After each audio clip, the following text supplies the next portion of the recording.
Ако државата ја гледаме како еден дом, јавните предпријатија се инсталациите во него. Современиот дом е незамислив без изумите на 19-тиот, 20-тиот и 21-виот век. Струјата, водата, термичките изолации, интернетот.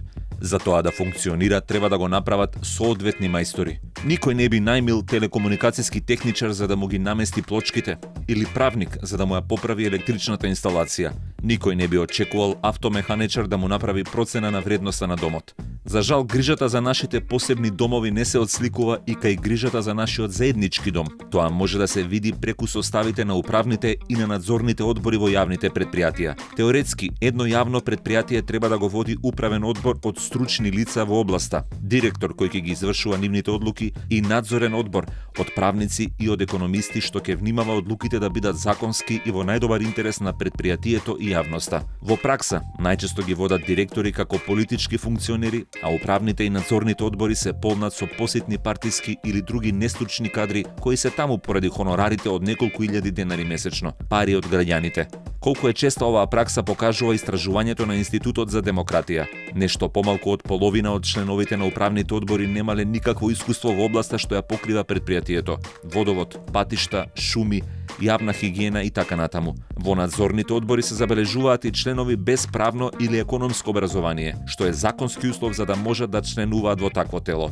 Значи, иако има услов, неговото неисполнување сепак се толерира. Што би било ако само дел од пилотите имаат пилотски тренинг? Не би сакале да помислиме, но тоа ни дава идеја зошто некои предпријатија летаат во погрешен или во недефиниран правец. Кога граѓаните не се задоволни од работата на предпријатијата, треба да знаат дека проблемот почнува од најгоре. А како да знаат кога постапките за избор на стотиците членови на одборите се целосно непознати? Како би ни било нам, кога некој друг на мистериозен начин би ни ги избрал мајсторите што ќе ни работат дома? Решението е во построги критериуми и во повеќе јавност. Со измени на Законот за јавни предпријатија треба да се постават минималните услови за членување во одборите како образование и искуство. Тоа е само првиот чекор кон подобрувањето. Следно е распишување јавен конкурс за кандидати, па формирање комисија што ќе треба да ги процени и да ги интервјуира.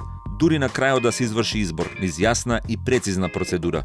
На јавноста треба да и се овозможи постојан увид кој се пријавил и кој и зошто бил избран. Потребна е и видеодокументација од интервјуата за уште подобар увид во одлуките за избор. Крајната цел е да се врати довербата на граѓаните во јавните предпријатија како дел од јавните институции.